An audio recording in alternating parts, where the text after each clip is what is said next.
his allies. I think for them not to support, or rather support the CS that have been reappointed, let us not allow them to speak anywhere. If you see these politicians anywhere, if they want to speak, let us shut them down and say Ruto must go, so that they don't speak anywhere in the public. Thank you very much. Thanks, Rogers, for really keeping the time. Fabish and then Eins. Thank you so much, ndugu Hilary, dada yetu Maj, ndugu wakili Daktari Miguna, ndugu wakili Ndegwa. I want also to start by saying Ruto must go. And another thing that I want to bring is the attention of the political broker, anaitwa the former president of Nigeria, Olusegun Obasanjo. I think as we are also championing for Ruto must go, we want also to send a message to Olusegun Obasanjo to stop meddling with the affairs of Kenyan people. The problem of Kenyans can be solved by Kenyans, not other actors. He's a political broker. He's somebody, not a statesman, somebody with no morals. So tunataka pia hiyo ujumbe ifike kwamba Olusegun Obasanjo must leave the country within 24 hours, and we don't want to anywhere to see him again in our land, because we did not invite him and we don't have any business with him. He don't have any business with us, and we are tired of these political brokers. If you want to talk with Ruto, Ruto is his in-law, amepeana mtoto huko kuolewa. Kama anataka kuongea mambo ya ndoa msichana wao, ama hajamaliza kulipa mahari, they can talk elsewhere, but not to meddle with political affairs. So I think this is a message that we should send, and we should retweet that Olusegun Obasanjo should stop and never meddle with Kenyan affairs. Another thing is that Ruto, when we ask him question, anaanza kutuita anarchist, anaanza kutuita, we are telling him that we want him to go. His sycophants are asking us, where do we want Ruto to go? We want Ruto to go nowhere else but Kamiti prison, because even the Sugoi farm is stolen from someone, and when Ruto go, that land should be reverted back to the owner. The Muteti family should occupy their land that was grabbed. So we want Ruto to go to Kamiti. We are glad we have Wakili Ndegwa. They will do that after Ruto has gone. Watahakikisha kwamba wamemsafirisha Kamiti na shamba ya Sugoi imerudishwa kwa the family of Muteti. Thank you. That is my submission. Thanks, Fabish. To Olusegun Obasanjo, I actually had retweeted something. As we speak, Nigeria, the constitution of Nigeria does not even give Nigerians enough time to vote. It's shocking. And the population is huge. But we have people flying in. Even our ex-president is flying in to go and observe an election where people do not even have time to vote. So by the time they're finishing, the voters are just at the mercy of the people who are helping. You're being told, okay, the time is over, but you can just come in. So that's the status. So I think as we try to meditate, to like negotiate, we should also look at our countries and try to make sure that all is well there. Eins, please. Okay, thank you for giving me the opportunity to speak. Can you guys hear me? Loud and clear. 2 minutes, please. Loud and clear. Okay, so today I'm just going to address something. I'm just going to address the president directly, since he decided to decrease threats to the Generation Zs and the millennials and everyone who was taking part in this protest today. Mr. President, I just want you to know to listen to me real quick. This is something that you must listen to, because you keep on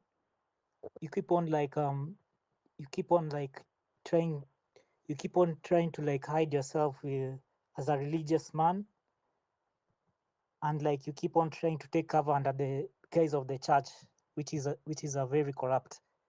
So like you've already murdered a lot of people, and you said like you murdered them and you said like that you gave us the opportunity to speak and that you wanted to listen. But I want to point out something, that you did not listen until you were out on the streets. Whatever that you said, it's already false. You did not withdraw the bill until people were out there protesting. So claiming that you are a listening president, it's already false. And let me tell you something, that blood requires a recompense. This is something that the preachers in the churches that you go to will never tell you. But let me tell you something right now. The blood that is shed, when you shed an innocent man's blood, it calls out to the Lord. Like in the Bible, when Abel was killed by Cain, the blood kept on calling to God until Cain got what was coming for him. And this is what will happen to you and to you for all the innocent Kenyans that you've killed. The blood will keep on calling to the Lord, and the God will give you will answer them with will answer them with their judgment, the judgment that will fall upon you. You will not even believe it. Your case is a case similar to the cases of David and Saul. All Kenyans wanted was for you to humble yourself and come down and listen to them, but you did not. You chose violence, the same that Saul chose. And let me just, I think this is, I don't know whether you'll take it as a threat or as a prophecy. But the more blood that you'll shed, your end will be the same like Saul. You will be dethroned from that throne that you think is untouchable. And I ask for all the young Kenyans out there, please do not fear. Please show up for the protests. Let us give him the answer.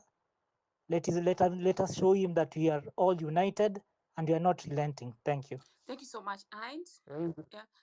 Let's go to Ndegwa Wakili. Yeah. Thank you very much, host. Thank you very much, Daktari Miguna, for your submissions, and the submissions have been delivered ably by all the participants. I only want to address two issues, then one I'll ask Dr. Miguna to give us some guidance. I want to address the question of collective responsibility in government and most importantly in cabinet. When we called for the resignation of the president, that is Mr. William Ruto, and I begin by saying that Ruto must go and echoing that, he decided to dismiss the cabinet. The dismissal of the cabinet was a wholesale condemnation of their incompetence. Doctor will agree with me that in constitutional law we have the doctrine of Montesquieu, and Montesquieu, the philosopher, speaks about two aspects in a cabinet. He speaks about collective responsibility and he speaks about individual responsibility. So by Mr. William Ruto agreeing to dismiss these individuals, he confirmed our position that they had failed, not as an individual cabinet minister, but as collective cabinet. So for him then to go and try to sever some of them and to sanitize some of them, it's an insult to the revolution. It creates much more anger to the revolution. It confirms that he's taking us for granted. Under collective responsibility condemnation, there cannot be redemption. You cannot redeem individuals who have wholesomely been condemned. And it's on that reason, therefore, that tomorrow we are filing a petition before the High Court for interpretation. Number one, Mr. William Ruto is a very cunning man. He dismissed them wholesomely without processing them through the due process. That is to mean that you cannot simply say or point out why Murkomen was dismissed. You cannot point out why Duale was dismissed. And due to that lack of indictment, because we are not taken through the due process, because the Constitution contemplates under Article 47 that people will be subjected to a process that evaluates them equally under Article 73, 75, and 74 and 75. It presupposes that before you are dismissed, you are taken through the due process. But he denied that process or that opportunity so that then he can go and redeem some of them. In my view, none of them qualifies to be reappointed. None of them qualifies to be redeemed.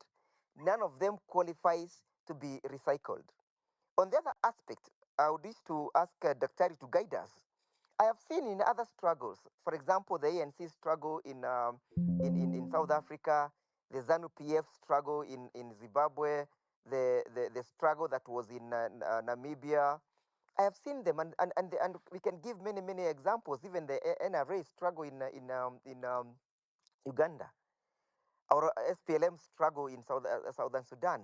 I have seen them at a particular juncture, people going out to other international communities to seek for partnership of individuals who resonates with us. Is it now the time for us to move on and seek people and partners who can resonate with our cause, who can identify with our cause and try to get some partnership? Is it the time that we now start sending out emissaries? It's a fact that we're in a struggle. Mr. William Ruto understands that we're in a struggle. He's creating his defensive mechanisms. Then we also need to create our counter mechanisms. Because I believe that we are all advocating for a non-violent movement. A non-violent movement that yields and puts substantial pressure on Mr. William Ruto. So I'm just seeking for guidance. Is it the high time that now we start moving towards that direction? Tomorrow, ladies and gentlemen, comrades in the struggle, we'll hit the High Court. The High Court is very responsive these days, so that we can have that process of vetting these crooks halted by the High Court as we await the interpretation. Thank you very much, host. Thank you very much, Thank everybody. you. Thank you. Let's have yes, please. Go. Meg, Take a go. Yes. Meg, this is Neto. I mean, I was keeping my voice until when I make the last closing comments, but what Kalindego raises are two things that I'd like to clarify. Now, on the first part is this argument about collective responsibility of cabinet. Yes, it's true there's a doctrine of collective responsibility of cabinet, but that collective responsibility is to the extent of the decisions and the unanimity of cabinet. You know, as a member of cabinet, you cannot then excuse yourself or, you know, take yourselves away from the decisions that cabinet has taken. It's not to be interpreted in the manner in which he wants to try and interpret it. But the second thing I'd like to say is that it is true within the meaning of Article 75 of the Constitution, and of course, this is what I'd like him to canvass in High Court tomorrow, and of course, UGM party will also be part of that, is that, you know, given the provisions of Article 75 of the Constitution, it says that, you know, once someone has been has been dismissed from a state office, then they're disqualified from being from holding any office. So of course, it's true that the couple of cabinet secretaries that were earlier on dismissed from cabinet are not qualified to be members of cabinet. But I disagree with him when he tries to say that Article 47 provision of due process was not followed, because again, you know, the president himself, if you look at the Gazette notice which was dismissing the cabinet secretaries, he writes the reason as to why. You know, he gives there's a ratio. You know, cabinet was invited to evaluate their performance. They did evaluate their own performance, and he found that with that particular evaluation, they were short of what was supposed to have happened. So in a sense, there was due process, because he's the one who hired them. He set for them the terms, and he found them, you know, incapable of being in office. So I just want. Whereas it's true that a couple of the cabinet secretaries that were erstwhile dismissed cannot qualify to be reappointed.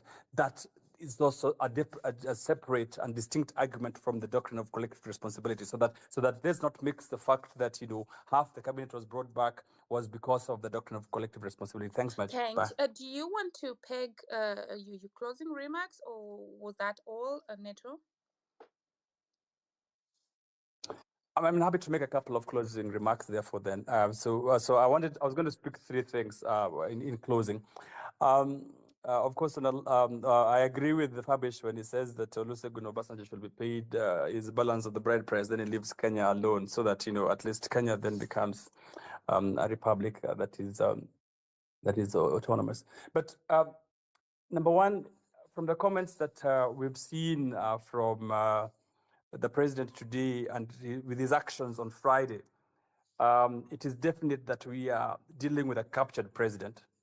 As to how he's captured or who has captured him, that is what we really need then to distinguish, because he's recycling of people who everyone else has issues with. And in fact, if you'll be surprised at how much corruption, how much how much unqualified, if that's English, this set of 6 or so cabinet secretaries that have been recycled have been subjected to, you'll really be worried. So we're dealing with a captive president, and the best way we can help him is to make him go home and rest, to reflect upon his captivity in a way that sets out the Kenyan people, sort of the Kenyan people. So as we move into this next week, which in my view is the second wave of this particular protest, I really think, number one, we need to make them intense, decisive, and sustained. And with sustained, I really like to borrow what Dr. Miguna has said, that, we don't have to then timetable them. We don't have to roster them in terms of Tuesday or Thursday. If we can get going in a sustained manner for the rest of the weeks, starting Tuesday until this particular president leaves office, then I think that will be a very good thing. The third and the last thing that I'd like to see is with regard to the struggle. And I just want to buttress what General Miguna said, that the struggle must be protracted yet multifaceted. I think a speaker has said very well on the call that there is need to get all hands on deck. When it started before, Gen Zs were really, really apathetic to the fact that they wanted it to be their own struggle without millennials and Gen Xs. But I really think that we've discovered that everyone else has their play. Gen X, the millennials have their role to play, the veterans have a role to play. Gen Zs could actually be the infantry. They can do all that they were. This is their fight, this is their vision. But I think everyone has a role. Let's just agree in terms of who does what, because it is our country. They've set the agenda. It is about constitutionalism and rule of law. Everyone else needs to find out what they can do in their little space, in their little way. And lastly, is just something that Ndolo said with regard to professional institutions and engineers. I really think that the reason why people prefer professional institutions is because of the two-tier process with which they are able to check the members of their bodies. For example, the LSK or the Engineering Society is able to check their membership in a professional manner. So it provides a two-tier process, but it's not necessarily that the fact that the professionals run better government or are better at governance. It's just the dual advantage that you have. So sometimes you get good lawyers, sometimes you get good engineers, sometimes you get bad lawyers, you get bad engineers as well. But the process of lawmaking, especially the finance bill, there's always many vested interests. And you'll be surprised if at all you followed the debate of the finance bill. The PS Treasury and even the various senior budget people at Treasury were not so sure what was the content of the budget. They were not so sure why they were doing certain levies. So that just shows you that government itself is very opaque, and it does not. We really need to get back Kenya into a place where institutions make sense, institutions matter. You do not have a PS that is supposed to be the one responsible, or the minister that's supposed to be responsible for treasury does not even know the content, does not have the reasons as to why certain levies are being levied. So I really think I agree with you. We must get back our country. We must take Kenya to where it belongs, and it is a role that requires everyone else's hands. Thank you, everyone else, for listening. And I think it was a very good debate tonight. And thank you very much. Looking forward to the next one. Thanks, Neto, and for your submissions, for answering the questions, and for taking your time. Then she started producing cheap sanitary towels in the country, yet she's not an engineer. This is somebody who can be supported and ensure that the local manufacturing sector grows. So I find it very hard when a few group of professionals in the engineering sector, for where I come from, believed that they incinerated these bodies or cremated. Anybody who defends the regime, anybody who defends a murderous regime, is not on the side of the revolution. Whenever you hear an allegation against the regime, be quick to support the allegation and be quick to blame the regime. That's rule number one in a revolution. Never ever support the regime, because that's how to delegitimize it. Number two, a regime that can abduct people from their homes, and these or even from the street. And these people's bodies or corpses are found in dams, in dump sites, and in quarries, some of them decapitated, is a regime that can do anything to survive. Number three, we have information that more than 300 people are missing in and around Nairobi. This is a fact. It's not rumors. We do not know where these people are. Nobody has told us where they are. The state that is paid to protect these people and to be able to provide this information has not provided it to us. These people were participating in the protests. Therefore, any person who is a freedom fighter must assume that these people are dead and their bodies have not been found. Therefore, to dismiss the information some of us received that they incinerated these bodies or cremated them in Kahawa barracks would tend to be a support for a murderous regime. Number four, this regime and the regimes before it have human incinerators all over the place. I know of the ones at the headquarters of the NIS on Kiambu Road. They do have already cremators and incinerators. And they can also use incinerators for animals.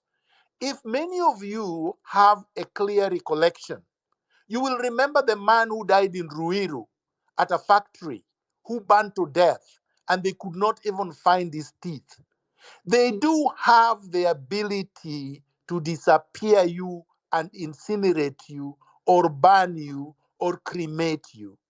So, anyone who wants to challenge anything I say to you, the onus is on you to table the evidence that contradicts me. Until you do so, focus like a laser beam on the struggle. Thank you. Thank you so much, Dr. Just a moment, Hilary wanted to explain something to Winnie. Winnie, just to add on to onto what Dr. has said, where did you say you're dialing in from? Nairobi? I'm from Nairobi, Kenya. Yeah. Nairobi. So imagine ukipotea pahali na mimi niseme Winnie amepotea. Then Hilary anakuja anasema Winnie hajapotea. So you see, Hilary lazima aseme, lazima mimi hapo mwenye anasema Winnie hajapotea, lazima akuja proof. Because tukiconcentrate kwa ile inasema that Winnie has not disappeared. If you indeed has disappeared, you know nobody is going to find you. But if we go by saying, okay, Marge is saying Winnie amepotea. Mwenye anasema Winnie hajapotea, atuonyeshe Winnie hajapotea. And in that way, utapatikana. So it's not only what Miguna said that is being disputed by a lot of people.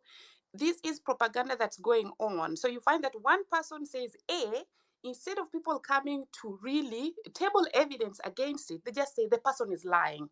But in real sense, when people have disappeared, we will never know. And they're pushing out that propaganda everywhere to just make sure that the truth is buried somewhere. So if you hear something, please tell those people, okay, if you think it's not true, give us the evidence that it's not true. So that way we're going to save more lives. That way we're going to really have a situation whereby we are communicating and we're even seeing the evidences. We should be asking for evidences of that the thing that we're being told. Thank you. Hilary? Yeah, thank you so much, Marge. Thank you so much, Dr. for explaining that. I think those who have been here, Dr. has been explaining this thing over and over, but now I think it is clear, and maybe we will go back to recordings, then you listen to it. Also, kuna wale wanauliza Maji, kwani hakuna Kiswahili hapa? Tunasema ya kwamba Hillary, on the doctor, on the Githurai thing, I have information that those people, the police Sawa were Kings, shooting nakupatia at muda. people in a market incessantly, like they were just shooting. So there's a probability that so many people were killed, as Daktari is alluding to. And then also remember, not everyone has got access to internet, or they also have access to spaces like we do. or maybe they are on X, whereby maybe someone is missing, then we go to their handle and say maybe release someone, or run like a hashtag, like release guy though nani. So not everyone has got that ability. So many people are not on these social media apps. People are not.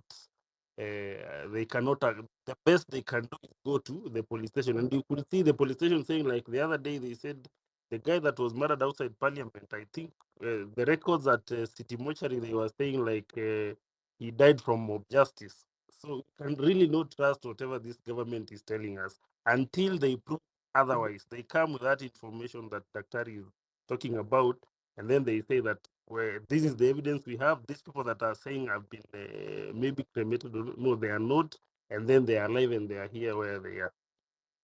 Sawa sawa, tulikuwa tunahimiza watu ya kwamba Kiswahili, kama unaweza zungumza Kiswahili, Maji alisema zungumza tu, come to just speak Kiswahili, usijali, itisha tu mic alafu pewe pia uzungumuze Kiswahili. Kama unaweza zungumza Kiingereza na kama ni Sheng pia ni sawa, hamna shida. Watu wote uzungumuza tu lugha yote ambayo watu wanaweza elewa, Kiingereza ama Kiswahili. Sawa, Maji, back to you. Thank you so much. Wangulani, Masimba, minute each. Sorry, 2 minutes. I thought I was online, but it's okay. I'll mute. Sorry, Justice, I actually skipped you. Justice Masimba and then Wangulani. Thank you. I must take this moment to continue condoling with the fellow soldiers who have laid their life and their blood for the sake of our country. And I am here to remind them that their blood was not shed in vain. On that very day that Dr. is referring to, where people are questioning whether there was an incinerator that day. I happened to be in both situations. Actually, I was in town, right at the center and the heart of it all, and I got shot.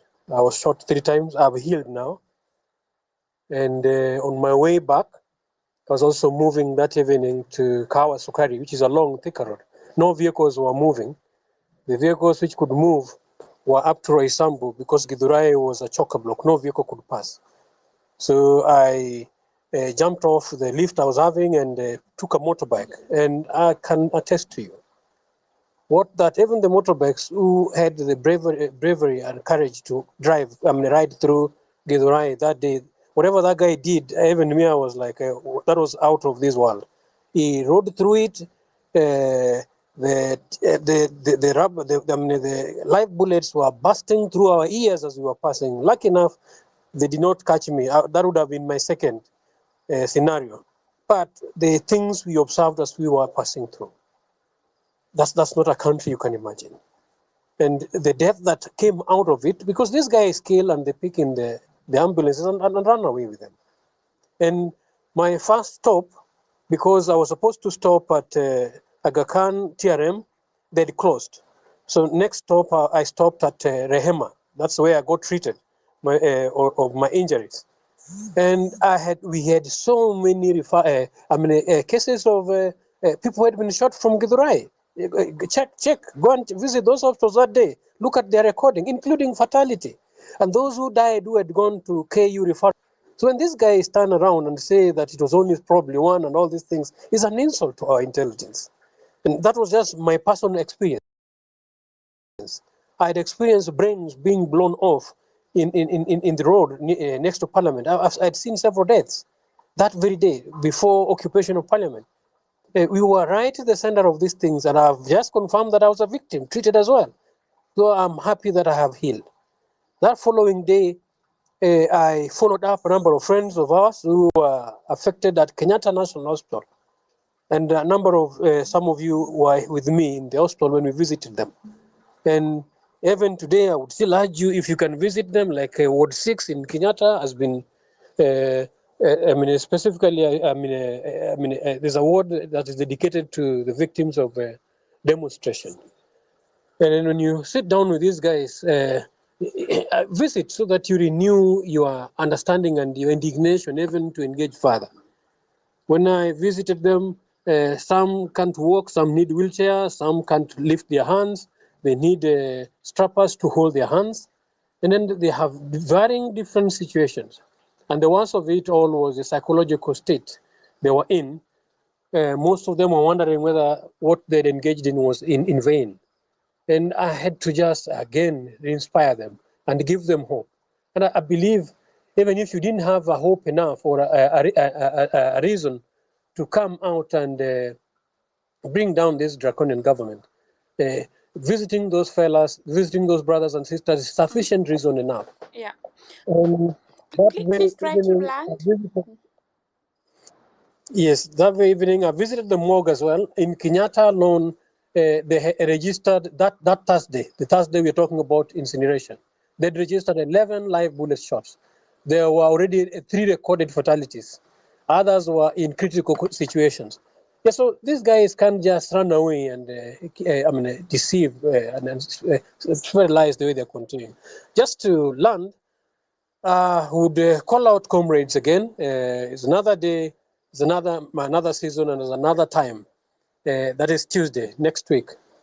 It is us to further, press further on our strategy. We need to keep on the messaging. I would call upon members to keep messaging. We need a moratorium on any trade, on any lending, on any borrowing, or even payment of loans on behalf of Kenya by this guy. And we need to intensify our strategy also in communication, because right now he's really trying to use the mainstream media to talk to our parents, to talk to our fathers, and to badmouth us, divide and conquer. So we also got to need to intensify on our propaganda and exposing him whoever he should be. Ladies, if you've ever worked for a cause, I think it's the time. Camouflage with them. Let's expose these guys. Let's embarrass them. They are actually bringing themselves down. It's a reflexive action. And then again, let's turn out. Let's not just be behind the keyboard or in the spaces alone. When we're called out to come out, I think it's necessary. But then we need to come out strategically. We need to organize ourselves in an undefeatable manner and make sure that we send this message once and for all and loud and clear to a point that this guy would not sit back and call us, faceless, formless. He should know that we have a form, we have structures, we have Juma, organization and we have leadership. Thank you. I know I've surpassed my time. My yeah, Yes, apology, Juma, and but I others who look wanted to forward to speak. But thanks so communicating. much for your Yeah. info, and do share also that info via a tweet so that we can retweet, and that because that is vital information.